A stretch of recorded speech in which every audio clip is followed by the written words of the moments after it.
Gipaubos sa training ang bagong mga personnel sa City Disaster Office sa Dakbayan sa Mandaue. Pamaagi kini aron pag-andam kanila sa ilang bagong tahas. Ani ang report ni Nico Sereno.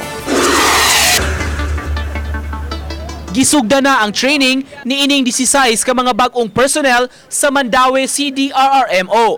Subsub ang bansay-bansay nga himuon alang kanila agi og pagpreparar kanila sa ilang tahas. Usa na niini ang pagresponde sa bisan unsang alarma upang hitabo sa dakbayan.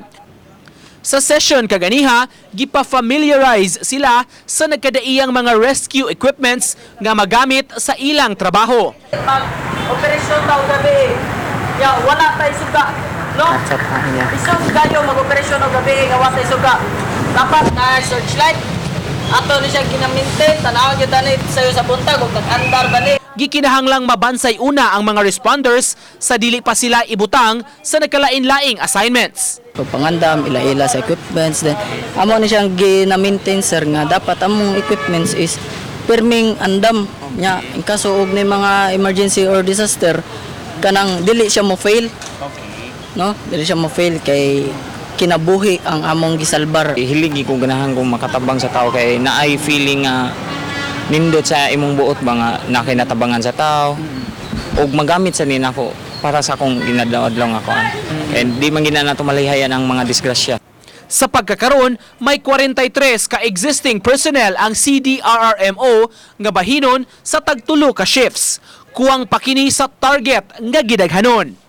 Una na to na sila maka-response na sila, makasakay na sila sa ambulance, sa fire truck, makagig sila training. Di na mo pasakyan ng gawin.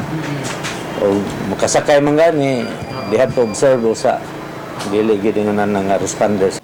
Sa pikas bahin ang kapulisan, mipadayagsab og kaandam nga moabag kung may himuon nga mga rescue operations may kalabutan sa epekto sa bagyong Falcon.